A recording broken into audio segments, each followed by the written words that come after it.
Dalam sebuah kisah mencenangkan, seorang gadis muda yang masih 21 tahun ditemukan tidak bernyawa di ruko kosong, mengguncang ketenangan sebuah kota kecil.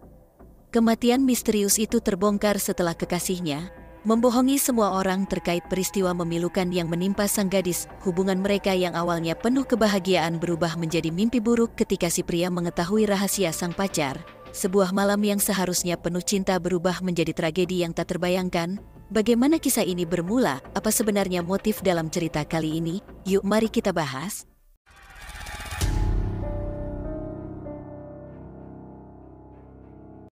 Saya perkenalkan Fitria Wulandari, seorang gadis muda berusia 21 tahun.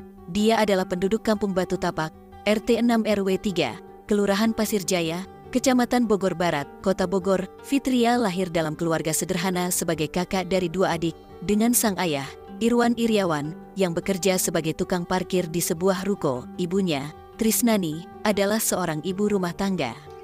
Fitria dikenal sebagai gadis manis yang penuh dengan keceriaan, namun nasib tragis ini menghampirinya.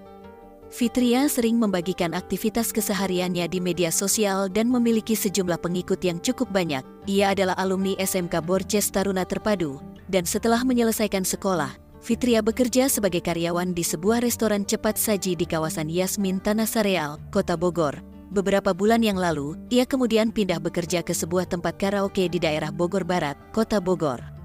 Diketahui bahwa Fitria memiliki kekasih bernama Rahmat Ragil Septiansyah, yang dikenal sebagai Alung, yang berusia 20 tahun. Alung bekerja sebagai tukang parkir di tempat yang sama dengan ayah Wulan. Kehidupan percintaan mereka dimulai sekitar bulan Januari tahun 2023. Pertemuan pertama mereka terjadi di tempat karaoke tempat Fitria bekerja, sementara Alung juga bekerja sebagai tukang parkir di tempat yang sama. Seiring berjalannya waktu dan setelah saling mengenal dengan baik, keduanya akhirnya memutuskan untuk berpacaran. Hubungan mereka awalnya terlihat bahagia seperti pasangan muda lainnya, tergambar dari postingan kebersamaan mereka di media sosial. Namun, seiring berjalannya waktu, hubungan itu mengalami pasang surut. Terdapat momen-momen sulit baik dari segi perkataan maupun perbuatan. Wulan merasa kesulitan menjalani hubungan dengan Alung dan ingin mengakhirinya. Namun, Wulan merasa terbatas dalam tindakannya karena Alung selalu menolak dan mengancamnya. Pada bulan Oktober tahun 2023, Alung mengetahui adanya pria lain yang mencoba mendekati Wulan. Setelah melihat percakapan Wulan dengan pria tersebut di ponsel, mengetahui hal tersebut, Alung menjadi marah. Setelahnya, Alung mengambil langkah untuk menjebak pria tersebut, berpura-pura mengajaknya ngopi dan ngobrol. Namun, saat mereka bertemu, Alung justru menganiaya pria tersebut. Setelah mendapat perlakuan kasar, pria tersebut melaporkan tindakan kekerasan yang dialaminya oleh Alung ke polisi. Akhirnya, Alung ditangkap. Namun, pada tanggal 27 November tahun 2023, atau setelah 28 hari ditahan, Alung akhirnya dibebaskan setelah pria tersebut mencabut laporan penganiayaan. Setelah kejadian itu, hubungan antara Alung dan Wulan terus berlanjut. Pada hari Kamis, tanggal 30 November tahun 2023, Alung menjemput Wulan untuk pergi ke sebuah kafe bersama dengan teman-temannya. Setelah bersama sekitar pukul 11 malam, mereka pulang. Namun, hingga tengah malam, Wulan tidak kunjung pulang ke rumah keluarganya. Meskipun sudah beberapa kali dihubungi, ponselnya tidak aktif.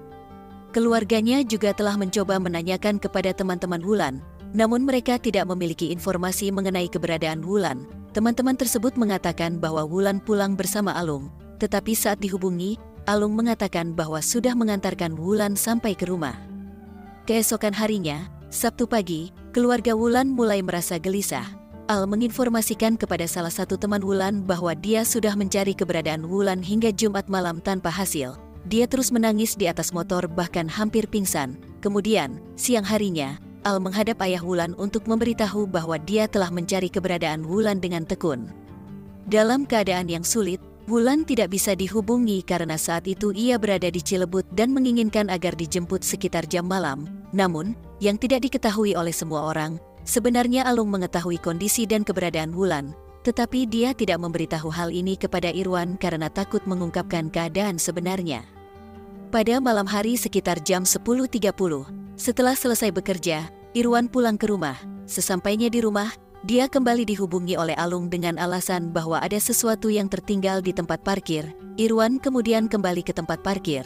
meskipun merasa bahwa tidak ada apapun yang tertinggal di sana. Sesampainya di lokasi parkir, Irwan mengaku langsung dibawa ke dalam pos parkir oleh Alung. Tiba-tiba, Alung menangis dan memohon maaf. Alung mengatakan bahwa Wulan sebenarnya telah jatuh dari motor dan saat ini berada di dalam ruko, dan Alung mengakui bahwa dia tidak memberitahu hal ini sebelumnya. Karena merasa takut dan tanpa firasat buruk saat itu, Irwan belum menyadari bahwa Wulan telah jatuh dari motor. Irwan bergegas memikirkan untuk segera membawanya ke rumah sakit. Namun, ketika mereka memasuki ruko, Irwan melihat anaknya dalam keadaan yang sangat menyedihkan.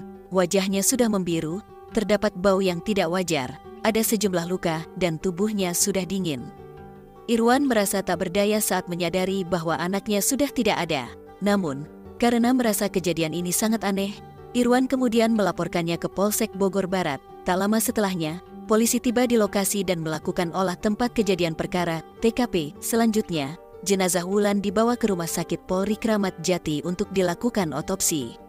Hasil otopsi menunjukkan sesuatu yang mencurigakan, karena terdapat beberapa luka di tubuh Wulan, terutama di bagian wajah. Hal ini menimbulkan dugaan bahwa bukanlah akibat kecelakaan. Polisi menganggap bahwa ini bisa menjadi kasus penghilangan nyawa. Dari informasi tersebut, polisi melakukan penyelidikan lanjutan dan meminta keterangan dari beberapa saksi. Namun, saat meminta keterangan kepada Alung, ia justru memberikan keterangan yang berbelit-belit, terus-menerus mengklaim bahwa Wulan hanya jatuh dari motor. Meskipun Alung terus berusaha menutupi dengan alibi dan kebohongan, polisi akhirnya berhasil mendapatkan rekaman CCTV yang menunjukkan bahwa Wulan masih hidup dan dalam kondisi lemas. Diperkuat dengan sejumlah bukti tersebut, segala upaya Alung untuk menyembunyikan kejadian itu akhirnya terbongkar. Alung tidak bisa mengelak lagi dan akhirnya mengakui bahwa dia telah menghilangkan nyawa Wulan. Polisi kemudian menangkap Alung dan menetapkannya sebagai tersangka.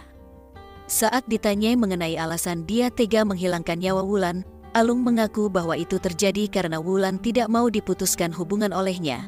Meskipun Alung memberikan alasan tersebut, polisi dan keluarga tidak percaya dengan keterangan Alung. Hal ini dikarenakan Wulan sudah beberapa kali ingin mengakhiri hubungan mereka, namun Alung terus menolak dan mengancam Wulan. Alung kemudian menceritakan bagaimana kejadian itu terjadi. Semua bermula pada hari Senin, tanggal 27 November tahun 2023, saat Alung dibebaskan dari penjara setelah melakukan penganiayaan terhadap seorang pria sebelumnya. 3 hari berselang, tepatnya pada Kamis, tanggal 30 November tahun 2023, Alung menjemput Wulan untuk bertemu dengan teman-teman lainnya di sebuah kafe di wilayah Malabar, Kecamatan Bogor Tengah, Kota Bogor. Setelah selesai acara, mereka berdua pergi menggunakan motor. Namun, alih-alih pulang ke rumah, mereka memutuskan untuk pergi ke sebuah hotel di wilayah Kedung Jaya, Tanah Sareal, Kota Bogor. Saat berada di dalam hotel, mereka saling berbincang hingga akhirnya berhubungan badan. Setelah selesai, mereka merebahkan diri di kasur sambil bersantai. Sekitar jam dini hari, saat Alung melihat-lihat HP Wulan, dia kembali menemukan percakapan Wulan dengan pria lain. Melihat hal itu, Alung menjadi emosi, dan perdebatan pun terjadi di antara mereka. Saat itu juga, Wulan meminta Alung untuk mengakhiri hubungan mereka karena sudah tidak tahan dengan perlakuan Alung terhadapnya. Mendengar permintaan tersebut, emosi Alung semakin memuncak, dan dia langsung melakukan perbuatan sakiti Wulan. Meskipun Wulan sempat memberontak dan berteriak, Alung dengan cepat menekan leher Wulan serta menutup jalannya nafas hingga akhirnya dia terkulai lemas dan tak sadarkan diri. Setelahnya, Alung merebahkan pacarnya di tempat tidur dan bahkan ikut tidur di samping Wulan. Sekitar jam dini hari, Alung kemudian bangun dan melihat bahwa Wulan masih tak sadarkan diri bahkan diduga telah meninggal. Melihat kondisi tersebut, Alung keluar dari hotel, meninggalkan Wulan seorang diri, dan pergi menemui temannya untuk meminta bantuan. Alung bersama temannya kembali ke hotel di mana Wulan berada. Namun, sesampainya di hotel, teman Alung kaget melihat kondisi Wulan yang sudah terlentang di atas kasur dengan cairan merah berceceran di sekitarnya. Teman Alung pun bertanya apa yang terjadi dengan Wulan. Namun Alung tidak mengatakan yang sebenarnya. Malah, Alung mengatakan bahwa Wulan habis kecelakaan. Teman Alung kemudian menyarankan untuk membawa Wulan ke rumah orang tuanya. Alung kemudian memakaikan jaket kepada Wulan. Tetapi teman Alung merasa ada yang aneh karena tubuh Wulan sudah kaku dan dingin. Saat menuju tempat parkir, mereka bertemu dengan penjaga hotel yang ditanyai tentang keadaan Wulan. Penjaga hotel menjawab bahwa Wulan sedang mabuk berat. Setelahnya, Alung bersama temannya membawa Wulan ke rumah orang tuanya menggunakan sepeda motor. dengan tubuh Wulan diapit di antara keduanya. Di tengah perjalanan menuju rumah orang tua Wulan, Alung tiba-tiba mengurungkan niatnya karena merasa takut. Oleh karena itu, dia membawa Wulan ke sebuah ruko kosong tempat dia bekerja. Mereka kemudian membawa tubuh Wulan ke dalam dan meletakkannya di atas meja. Alasan Alung membawa Wulan ke ruko kosong itu karena dia memiliki akses masuk ke ruko tempat ia bekerja. Setelah itu, teman Alung kembali pulang ke rumahnya. Sementara Alung masih berada di ruko tersebut, bahkan sampai jam 2 siang. Hal ini karena hidung Wulan terus mengeluarkan cairan merah dan busa. Alung kemudian mengelapnya dengan menggunakan kaos kaki yang ada di tas Wulan, dan akhirnya pulang ke rumah karena merasa gelisah. Alung pun memberitahu orang tuanya tentang keberadaan Wulan.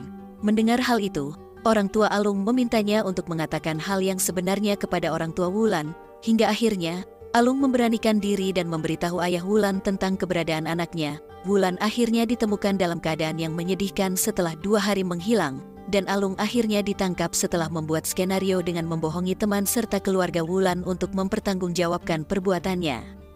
Alung dijerat dengan pasal 338 KUHP tentang penghilangan nyawa dan atau pasal 351 KUHP tentang penganiayaan hingga menyebabkan seseorang meninggal dunia dengan ancaman kurungan maksimal 15 tahun penjara. Meskipun begitu, keluarga Wulan meminta agar Alung dihukum seberat-beratnya. Keluarga tidak menerima jika Alung hanya dihukum 15 tahun penjara setelah melakukan perbuatan tersebut terhadap putrinya. Pada kasus ini, kita bisa belajar tentang pentingnya memilih teman atau pasangan, karena memiliki teman atau pasangan yang baik akan memengaruhi perilaku kita. Begitu juga sebaliknya, jika memilih teman yang buruk, kita mungkin akan terpengaruh dan mengalami konsekuensi yang serius, bahkan seperti kasus ini. Oke, itu saja untuk cerita nyata pada kali ini. Jika kalian memiliki tanggapan atau pendapat lain, silakan tuliskan di kolom komentar, serta jangan lupa like dan subscribe.